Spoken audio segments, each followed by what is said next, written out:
Morning, everyone.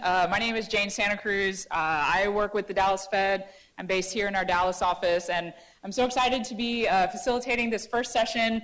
As Kelty mentioned, we'll be moving around a little bit. Nothing too crazy, but it's nice to have your coffee and you get to move a little bit in the morning before everyone falls asleep or gets maybe a little too cozy in their seats. All right. So we have some different kind of regions posted around the room. I would love for everyone to get up, and I know there are tables, so just be careful, adjust your groups accordingly. But I would love for everyone to find your region, whether this is the region that you live in, that you work in, maybe if it's a region you're serving. So feel free to find the region that's appropriate to you. And I would love for you, we'll get up in just a moment. I would love for you to find someone in your region that you don't already know, or especially for my rural communities, if you already know everyone, feel free to chat with someone that you may not have connected with recently. So please introduce yourself, maybe your name, your organization, and then share maybe one or two things that you are excited about to either learn or get out of this Broadband Summit. So introduction, one or two things you're excited to learn or hear about at the Broadband Summit. So feel free to get up. I have North Texas DFW here, Central Texas, East, and also if there's neighbors in your respective backyard, we hope that you continue talking with them, working with them, and collaborating with them beyond the summit as well. So a few session tools and norms. So I think actually our welcoming activity is a good example of this. So in a previous role, we use something called power tools. And so power tools help us be very efficient in the work that we're doing. And so one of the power tools that we had was called hands up. So when we're in a really large group, when I raise my hand, it's sort of a cue for other folks to wrap up individual one-on-one or small group conversations. And then you raise your hand just so that we bring the whole group back.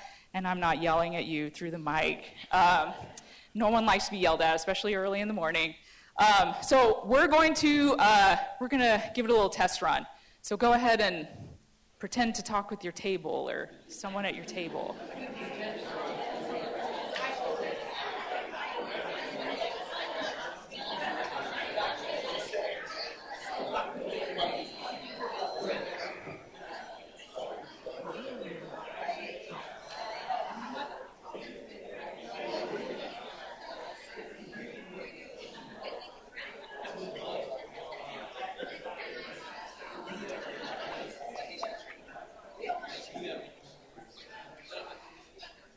All right, so see, we'll get there eventually, but the idea is that, number one, we're not having to yell over people's conversations. We're using this power tool to bring everyone back together as a whole group and hear directions are our next step.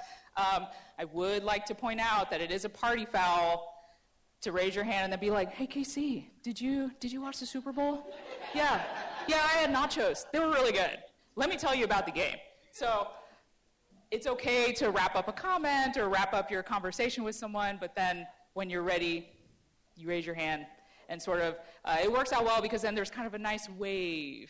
People wrap up their conversations and then we all come back together as a group. So not a fire drill, but please wrap up your last comment or thought, raise your hand, and then we'll all come back together as a group. Awesome. So a few other norms for the session. Since we have a lot of wonderful perspectives and communities in the room, I encourage everyone to step up and step back in your small group conversations. So please share experiences from your community or your respective work or organizations. But then certainly we want to leave space for everyone to share out about what they're doing. So step back, let others share about their experiences as well.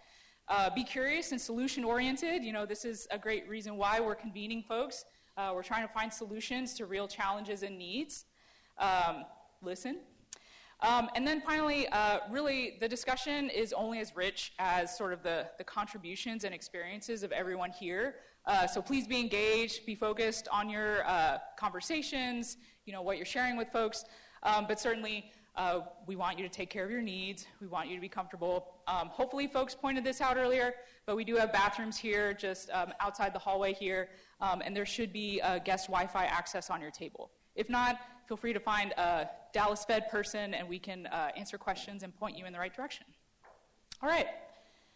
So for Four Corners, I'm sure some folks may have done something similar, like a similar activity before, but we are actually going to use the Four Corners, kind of corners, that's my purple language, kind of corners of the room, just to help us discuss some big challenges and needs related to broadband development, both as a whole group, and then also you'll have some time to talk in partners or in small groups as well.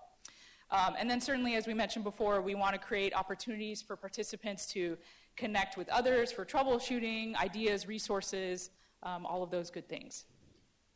All right. So we have, we're going to run through 3 statements, and I'm just kind of previewing them on the screen here just so that there's no surprises. It's not a pop quiz. There's no right or wrong answers. These are really just meant to generate discussion, hear about experiences and solutions that communities or organizations may have. And once we get to that point, you will pick a corner that best reflects the response that you have. Either you strongly agree with this statement, you agree, you disagree, or you strongly disagree with this statement. And so we have strongly disagree over on this side. I have disagree, agree, and strongly agree. So when we get to that moment, we'll get up and find the corner that represents your response. Also, I did want to point out, I know sometimes it's a little challenging to see things on a PowerPoint or you're having to look past people. There is a worksheet on everyone's table. So if you prefer to look at those statements written in front of you, they are printed on that worksheet. There's a lot of blank space on that worksheet. So as you're meeting folks or hearing ideas or hearing about resources, I also encourage you to use that worksheet, write down those notes, or certainly feel free to use any sort of notebook or laptop, anything you brought with you. But if you would like that note catcher, we do have that on everyone's table. Let's see. So let's go ahead and take maybe about 30 seconds for folks just to look at the statements, just kind of think about how much you agree, disagree with each of these statements. You can write down your responses, you can just keep it in your brain, but we'll have maybe just 1 minute of quiet think time for you to look at all 3 statements, and then we'll work through each one together. So 1 moment, 1 minute of think time.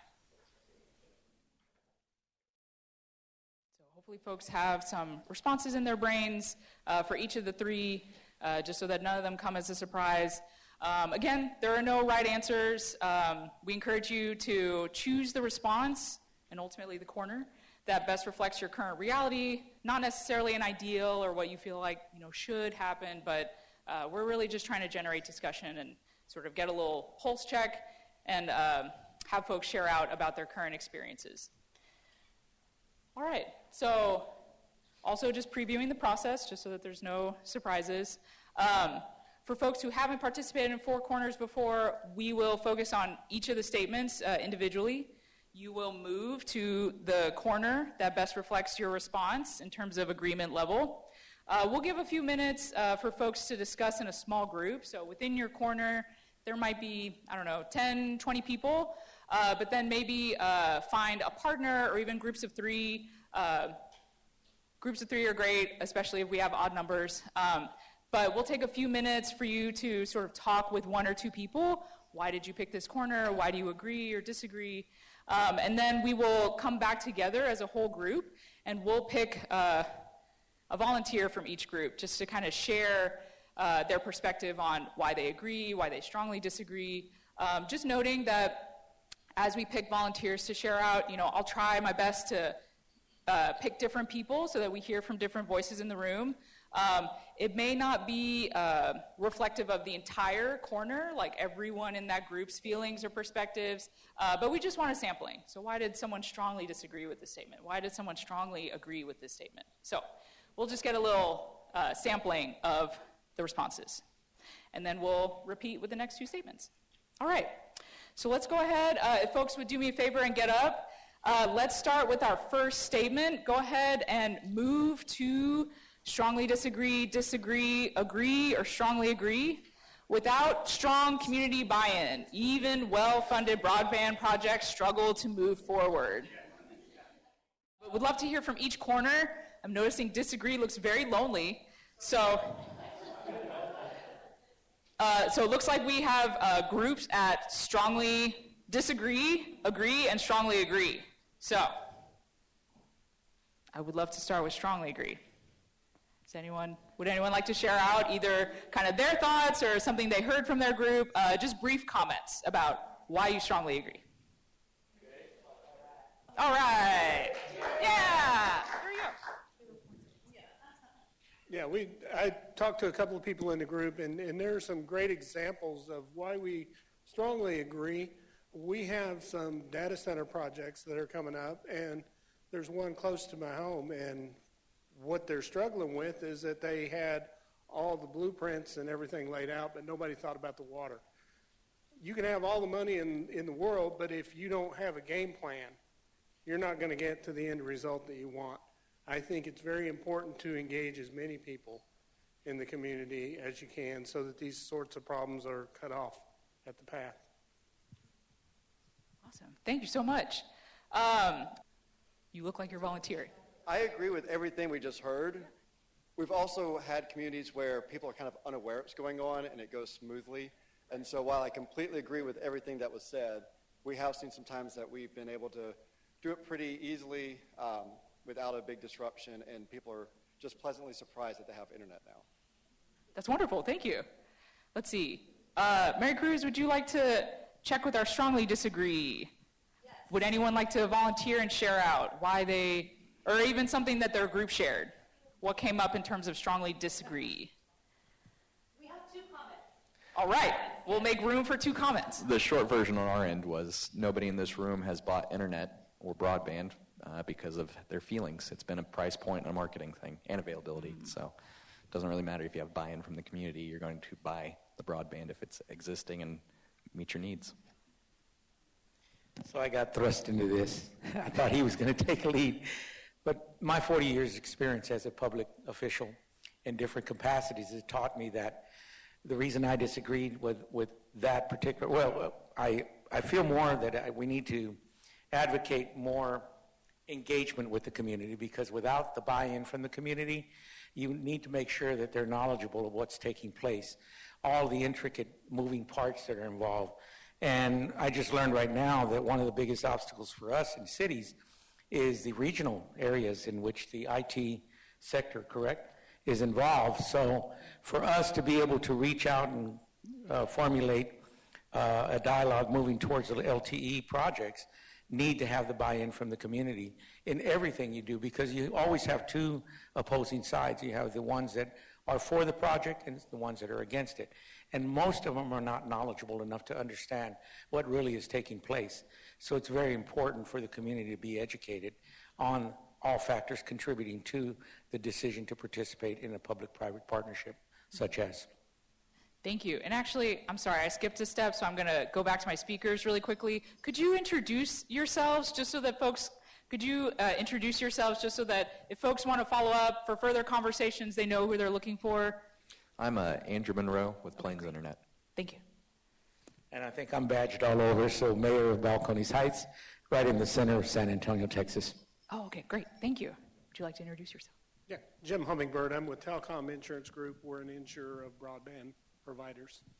Perfect. And I'm coming over there. So we'll try to get this right the next time as we share out. I'll ask folks to introduce themselves. Tyson Begley, CFO at Highline. Perfect. Thank you. Thank you guys so much. All right. Ooh. Let's move on to statement 2. So the benefits of simplifying the permitting process outweigh the drawbacks when it comes to accelerating broadband deployment. So again, please choose your response. Strongly disagree. Okay, my name is Matt Silcox. I'm a security and communications consultant. I started an ISP 7 years ago to support my practice, and I sold it last year. So now I consult with municipalities and entities on ISPs. Strongly disagree because you have a limited number of right-of-way spaces in your cities and towns, whether that's underground or on the pole. So let's say you're able to stuff 3 providers in there, you're stuck with them forever. Have you tried to evict a tenant before? Try to evict one with 200 miles of stuff under your feet. So I strongly disagree. Thank you. Appreciate Speed it. and quality don't go together. Take your time. You're going to have a relationship with them for decades.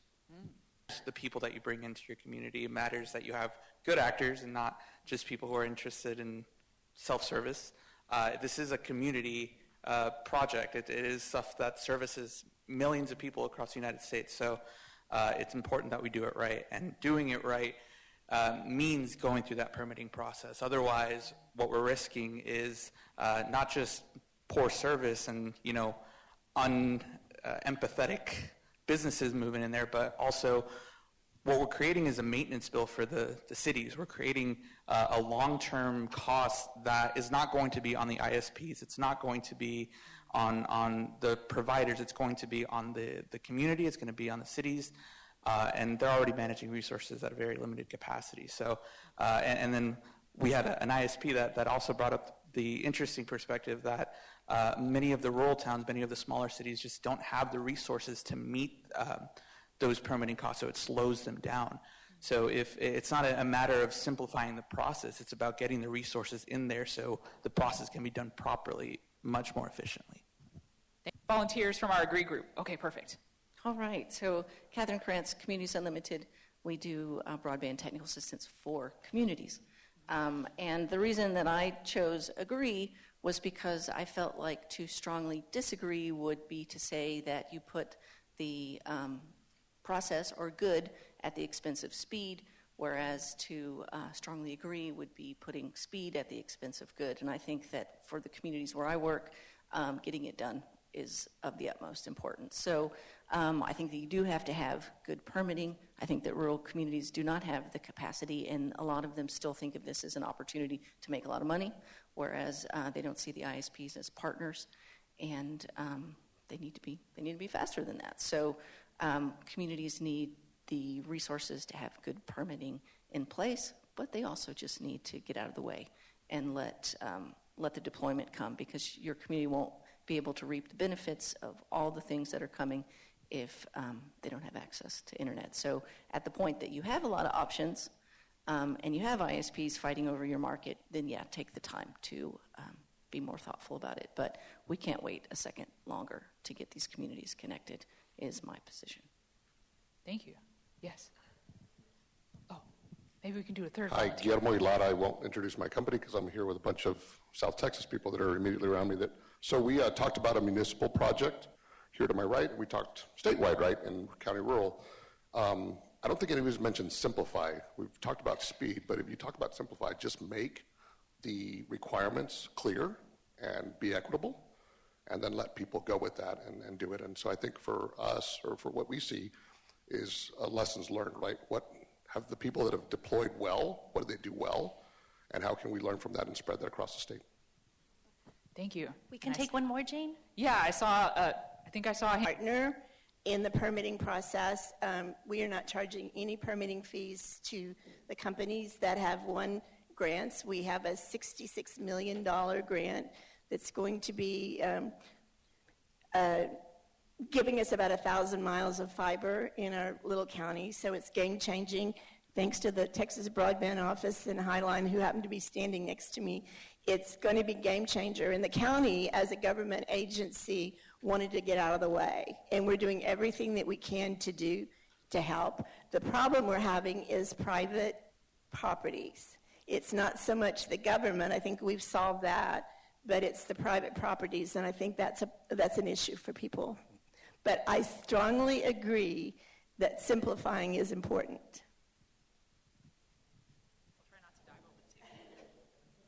Thank you. Thank you. And actually, I think that's a great transition over to strongly agree.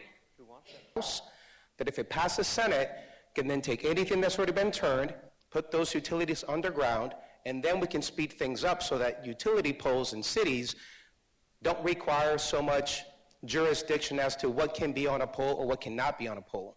So that things that go overhead and things that go underground can be sped up. So the purpose of the Success for BEAD that's currently in-house, the SPEED Act for permitting federally needs to go through. We should be supporting the PIPES Act of 2025 before May. All those things will make sure that every municipality, like that young lady with the white hair back there said, You know, we got to speed things up, make sure that every man and woman in our state is getting the support that they need. Without high-speed internet, there is no AI evolution. There is no ability to earn while you learn from home, or the gig economy to serve a job anywhere while being from a rural economy. So that's why I think that it's in our best interest to speed it up and empower the local municipalities to get the right funding from the bargain of the the non-deployment funds, as we want to say, so you can get the right number of people in your department to process the amount of tickets that are going to come in for permits, so it doesn't take longer to get the permit than it does to get the job done. And did you introduce yourself? Oh, I did not. Okay. Hi, guys. Cesar Ruiz, Learning Alliance. Thank you. Yes. Would you like to share out? Here we go. Thank you. Yes, my name's Adrienne Reihold. I'm with Resound Networks, and my husband actually works for a very large county, so this gets to be a marital argument.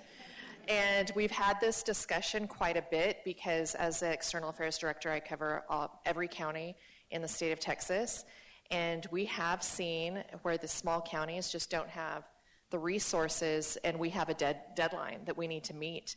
And if they aren't able to facilitate that deadline, then we are at the risk of having to relinquish that funding. And so that's something that I think that when we look at, and talk about solutions, one of them that I think has worked for us in some of these smaller counties is to really have the relationships with the COGs as well, and to have the relationships can accelerate the permitting, and it just builds a little bit more trust.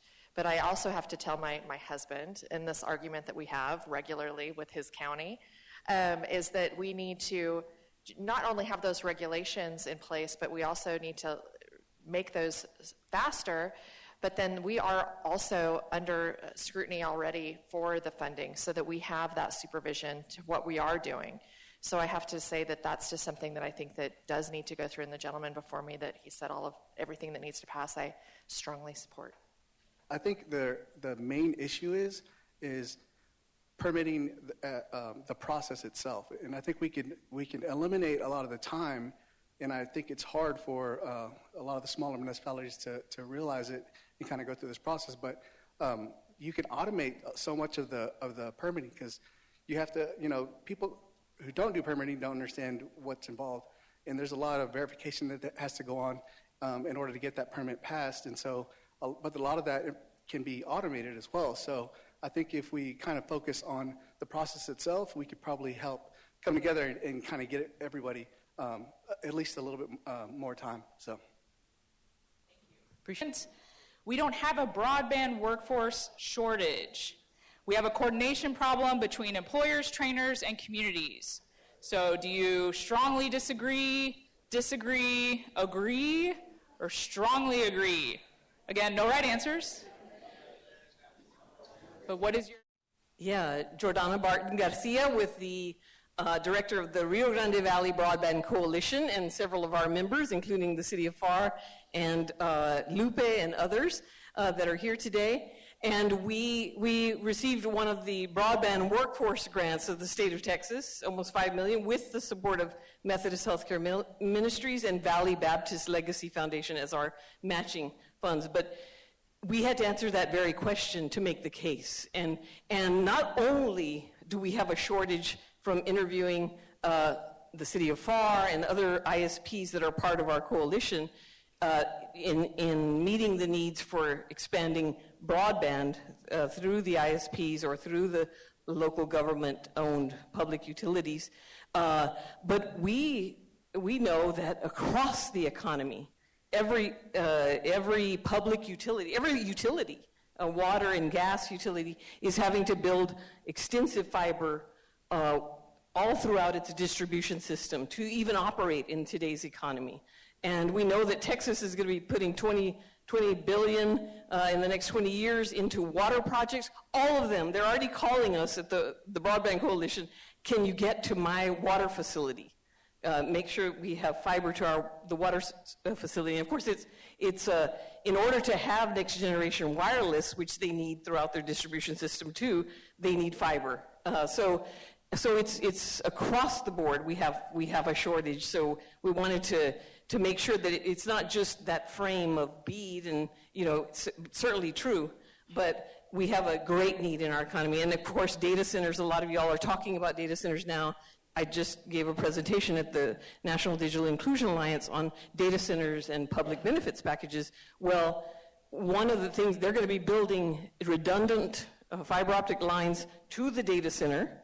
So all that building that needs to occur. And then within, like hyperscale data centers have miles and miles of fiber that need to be operated and maintained for a long, long time.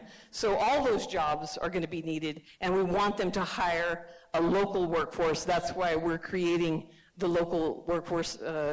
Jose Peña is here from the city of FAR, which was our lead applicant, and then the rest of us, the Workforce Solutions agencies, the coalition, the RGV Broadband Coalition, and a couple of our other members are all got together, and it's going to benefit the whole coalition, really, this opportunity for people.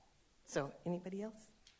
Yeah, I'll make it very quick. Thank you so much. My name is Krishna Irathula. I used to work for DIR, and currently run a nonprofit just to make kids, educate them, give them a pathway so that they can, be in that particular workforce. I just want to have one example that, recently we were at my home. AT&T already had a fiber laid, and Spectrum came in, and they were trying to dig through the driveway. And then first guy came, he broke half of it. The second guy, third, at least after the fifth attempt, the sixth person was able to do it in a couple of hours. So that's what is showing that there is clear shortage. And also, respect to what, as of today, there may not be a, scarcity, but imagine all this BEAD fund, the $4 billion coming into all the rural areas, and then how will we educate and how will we feed that supply if they need to do that job in rural Texas? So really a great, issue that, I'm foreseeing. Definitely disagree with the statement that there is not a broadband workforce shortage. Now, I don't disagree with the statement that we have a coordination problem, right? But we're focusing on the shortage. Is there a shortage? And I absolutely think that we do have a broadband workforce shortage. A couple of different factors why. Obviously, we're thinking about demand. The increase of infrastructure demand across the state is creating a natural shortage of skilled workers in this space.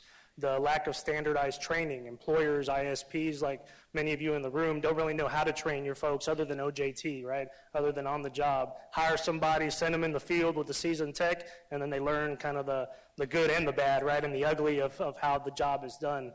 So that's creating another shortage. And then also just the idea of an aged workforce, right? We've got a bunch of folks in the workforce right now in this space that have a lot of skills and abilities and years under their belt, but they're retiring. How do we transfer that in knowledge into the younger generation? How do we get that information and those skills and abilities to the younger generation? We're grateful at A&M Kingsville to be a BDO grantee, and just like the city of FAR, we're working to develop a standardized training curriculum with industry certifications, creating a standard that's scalable across the state.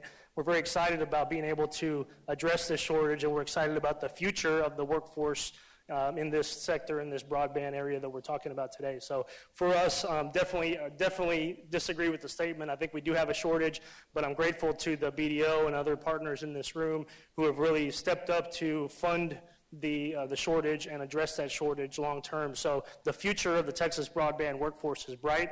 There's a couple of other grantees in the room as well, and I'm just excited about that. But I just wanted to share that we at A&M Kingsville are doing some really neat things. Once we get it up and running, we'll send the information out. Happy to partner with anyone in the room. But yes, we do agree that there is I disagree that there is not a broadband shortage in the state. Thank you. And yes, was there maybe another I like it, Richard. Okay. Volunteer? Yeah. I've been asked to share our partnerships because it's important. Two of our core partners are in the room, TTA, Texas Telephone Association. Richard, thank you for reminding me, and eTex Communications in East Texas, Mr. Charlie Cano. They are our core partners for the Texas Broadband grant at A&M Kingsville. But I could probably stand in the middle of agree and disagree, but what we're finding at Rusty Moore, I'm with BBT IST down in Alpine, Texas. We're finding that there's a lot of skilled individuals. We're part of a Department of Defense bridging program. A lot of our military that's exiting the military, they were communications experts, and so they have the skills involved. It's trying to coordinate with them better to attract interest into our sector. working even in oil and gas. There's a lot of fiber optic broadband technicians or technicians that are applying fiber optics in a different fashion. Getting them attracted into our industry, as well as a formalized training program, I think will help. But there's a lot of very skilled technicians out there that we're finding, if we can just find ways to coordinate with other industries or be attractive to other industries, we believe that there's really a lot of skills that are untapped. That's where I think the coordination reference kind of resonated with me a bit while we're battling the shortage on the other end as well. Taylor Telecom out in Abilene. We're experiencing a mega growth in the Abilene area with 2 Stargate projects, data centers.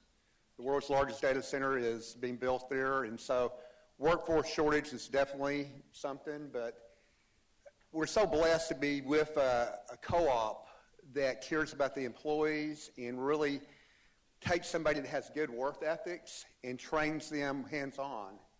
And we have guys that have 30 years experience in the business, and so we're able to take them under our wing. And there actually is, I got Jenny here, our HR director, and she doesn't have any problems with people coming in. When we have a job opening, we have quite a few people that apply for those jobs because we are caring about our employees and taking time to really make them part of our family.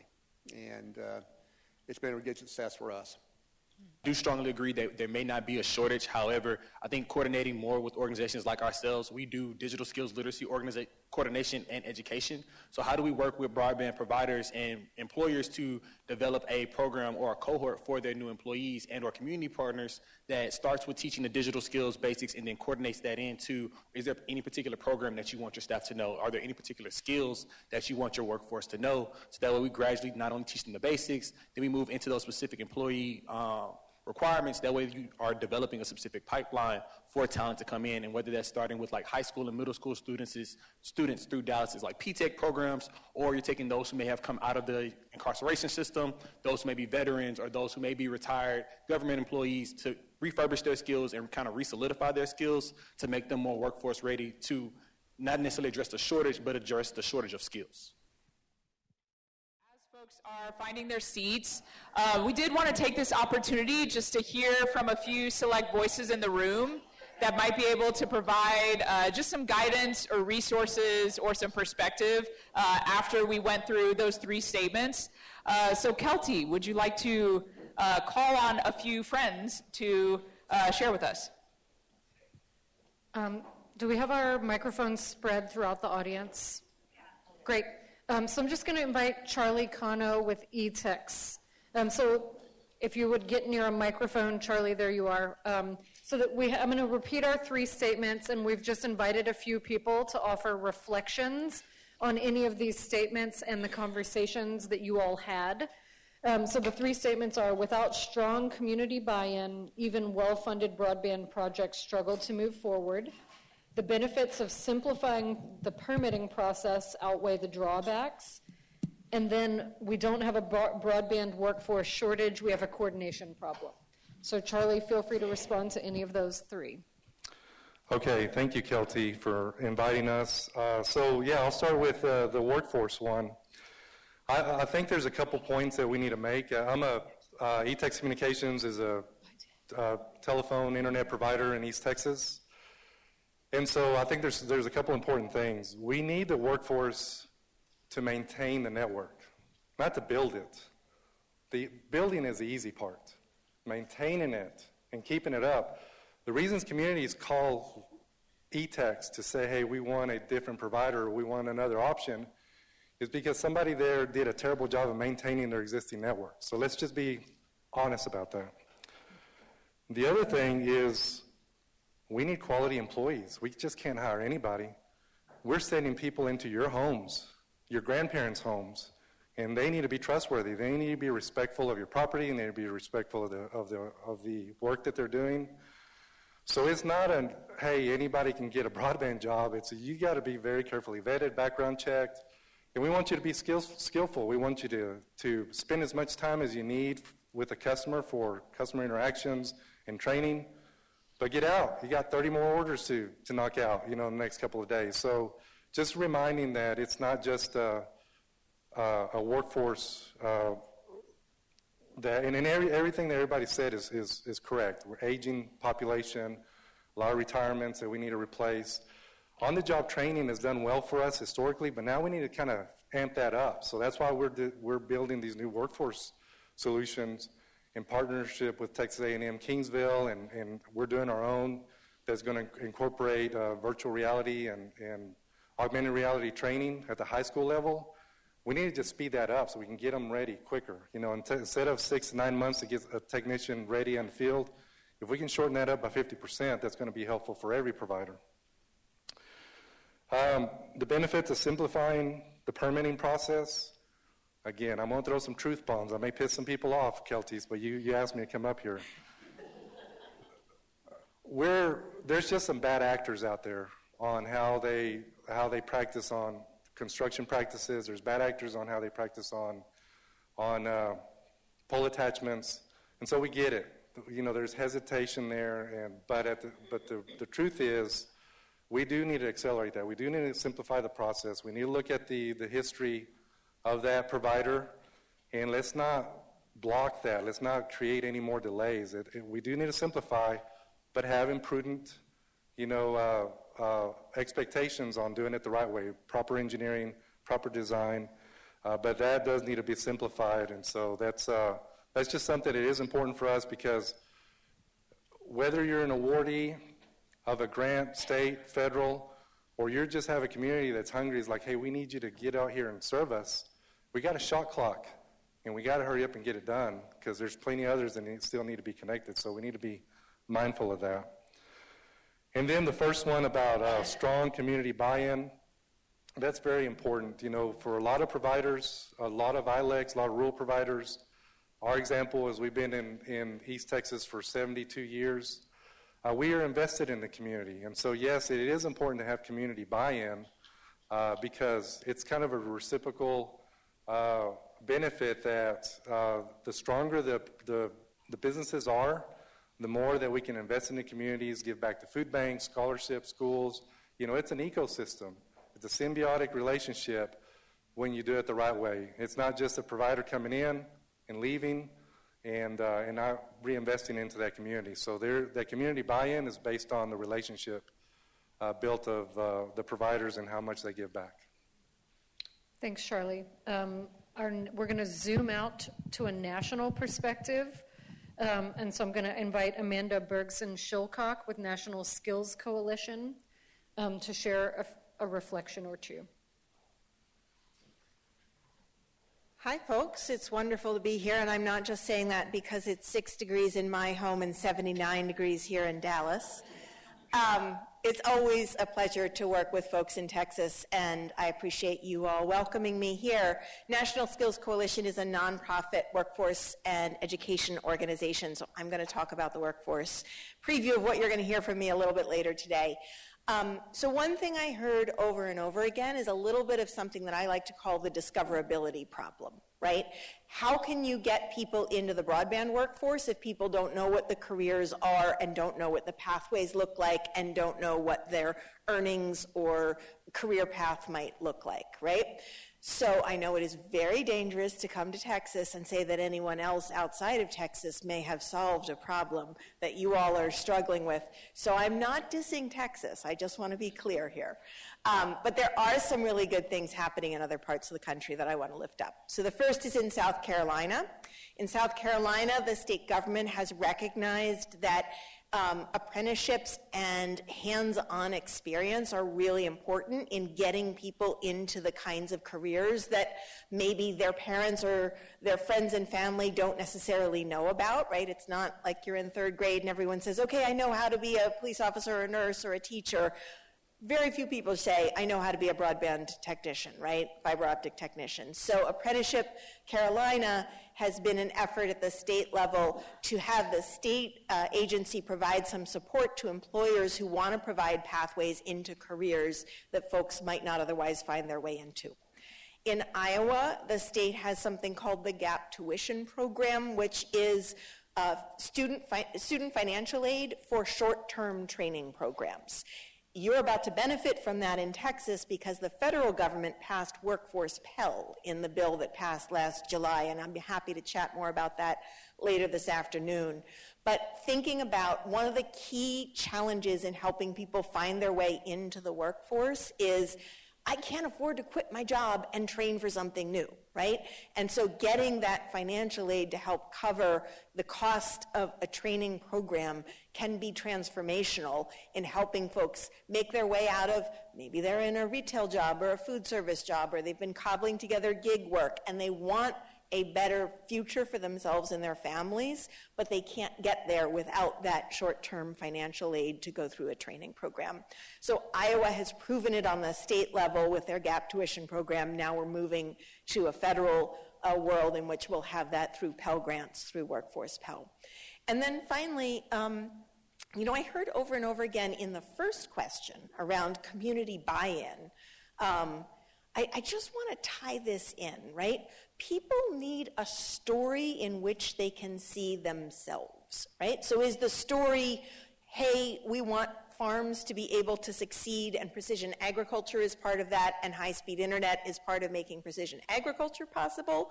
Is the story, I want my kids to have a better future than I had, but I want them to be able to stay in this community and work, and high-speed internet is key to their ability to get a local job that might be remote, but will allow them to earn a decent salary and support their family? Whatever that story may be, people need possibility models of what the future can look like before they get on board with, oh yeah, we should make some zoning changes and make it easy for the ISPs to install, or oh, we should prioritize in our school career technical education program some training that can connect young people to these fiber optic jobs. Folks coming back from incarceration need a story, right? They need a story where they can see themselves contributing in their communities and being part of a new vision.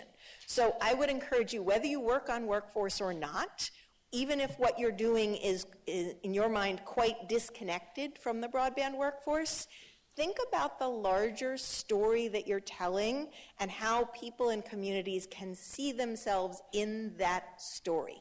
Maybe it's a story about mental health and telehealth resources. Maybe it's a story about two-generation and supporting young children in early childhood education. Whatever that looks like, locating your piece of the puzzle as part of a larger story about why high-speed internet matters for Texas, matters for your specific part of Texas, is galvanizing because that helps generate the workforce. When you have a story that people can see themselves in, then they want to be part of building that future. And I'll stop there. Thank you. Well, we're going to stay at a national level, and I'm going to ask Hunter Hook if he has some reflections. Hunter is with CoBank. Thanks. Yeah, it was really interesting to hear everyone's perspectives. Not being headquartered in Texas, I get to see what's happening when I come and visit or when I talk with the folks that I'm working with. One of the things that I thought was particularly interesting is at first I got to go stand in my group with people who agreed with me, and all of my beliefs were affirmed. It was wonderful. And then we went around the room, and there were a lot of really good opinions from all the different perspectives. And I think the takeaway that I had on all this is that all of these problems that we're trying to solve today or talk about today, they're not easy to solve. They're complex. There's a reason why we're all together today. So it's not like a one-stop shop. We can't do a cookie-cutter approach. It's going to take critical thinking. It's going to take collaboration and a diversity of approaches to solve the problems of broadband access in Texas. So I think, again, with all of the opinions that were shared, we've got a good team here, and I'm looking forward to hearing more about it as the day goes on. Thanks. Next up, Jennifer Prather with Totelcom.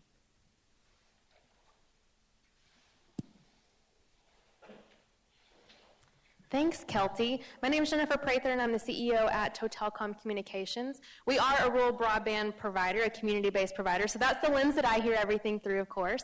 I think, first of all, I just want to say thanks to Kelty for having this. It feels like it's been a minute since I've seen all of these groups together, and I think everything we talked about today, the room like this is how we solve some of that. When I think about the challenges that I heard a lot about community buy-in, and I think you have a number of people in this room who have solved that. I'm going to selfishly say that I think we have, and other providers like ourselves, because we see our customers in the grocery store, so we have to have that buy-in. But whenever I look at the resources that I would recommend for that question, I think that's how we also get there. I met a man over here in my Strongly Agree group named Daryl. Where did Daryl go? Well, there he is, with OATS and AARP. And one of the things that we try to do, we talk about adoption, that if we build it, that's great, but if people don't know how to use it, we try to do some of that. My mom actually does some of our training with senior citizens. But my ability to promote something like that and to help connect him with my library and other tools like that, that helps my adoption, which helps me build more broadband. It helps get that community buy-in because we're not just showing up to build it. We're actually trying to get people to use it in the ways that enrich their lives while they still live in rural America. And so just thanks for putting this together, because me knowing about things like that and meeting all the other people in the room is how we solve some of those. We heard a lot of hurdles that really get us inching closer to getting that complete connectivity. Thanks. Next up, Connor Sadro, currently with DP's Texas Council of Governments, but also has worked in an urban COG.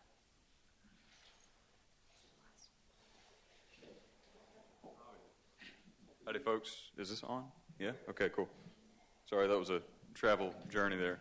I got to be honest, there are a couple of these questions that I even think maybe a little restructuring can help bring this into focus. I think that, number one, without strong community buy-in, how do projects move forward?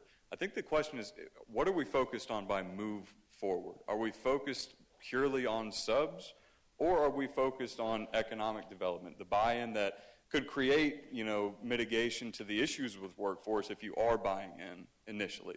If you're trying to build that workforce specifically for your projects and you have some forward-thinking process to get there, I think they kind of go hand in hand. Not trying to throw shots around or anything, I promise. I'm just more so trying to evaluate, exhume the idea of, if the goal is strictly project implementation before federal deadline, I think we're kind of missing the point. I think we need to really look more holistically at the fact that sustainability will push you past the funding boundaries that are associated with these programs. So, I don't know, I wanted to give a little bit of life to that. I think that's something that I've been sort of deadlocked with a lot of these federal state-funded programs where they draw at a county boundary, and I can't have a conversation with folks about that forward-thinking, maybe even duopoly or busting of certain single providers within regions just because they stopped at federal-funded boundaries. I'll get off of that one. But the second one, with the benefits of simplifying the permitting process, absolutely. And I think a big thing that even what we're focused on right now through a USDA BTA grant is drafting language for our county leaders and by feeding to the municipal leaders, telco right-of-way permits for them to just plug and chug, because the biggest issue right now is it's all with antiquity, and their processes do not match the current need, and especially with what we're focused on right now in the DETCOG region, over $1 billion collectively in these programs.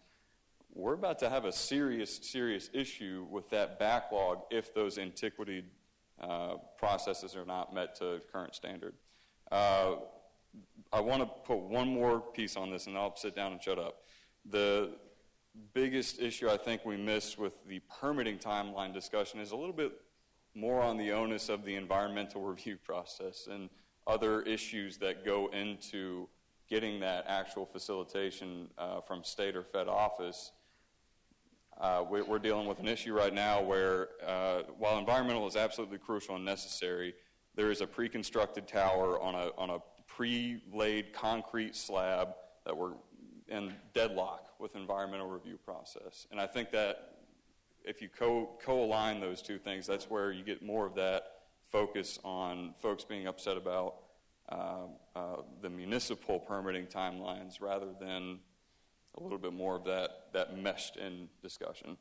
I chicken scratched some notes, so I appreciate a quick moment there. But that's kind of what I've been hearing, maybe just a little bit more tailored to some massageable topics through these three questions would be pretty good. But But yeah, Thank okay, you. cool. Thank you. All right, so we have a couple more minutes, and then we'll head out for lunch. Actually, I'm going to modify this a little bit since we only have a couple minutes left. We're going to take maybe 1 minute of quiet think time. What are you taking away from this session, or what is something that you learned during this session? So you're welcome to kind of think about either question. If you're going through the worksheet, there is a little section there if you are a writer and you like to jot down your thoughts. But then I think I'll open it up, and I'm going to ask my friends with mics to run around the room. I would love to hear from at least a couple people.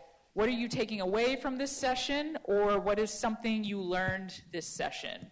So maybe about 1 more minute of thinking. Groups had similar roles. So was that a decision-making perspective that was tied to the role? And it just highlights for me the complexity and importance of having shared measures and, shared skin in the game before starting, these kinds of things. So it's very critical. So I appreciate the exercise very much. Thank you. Let's see, did I see a hand? No? All right. Any other volunteers? Oh, I see. Casey, you're pointing to nothing? Is someone shy? No? Oh, okay. No one wants to share out.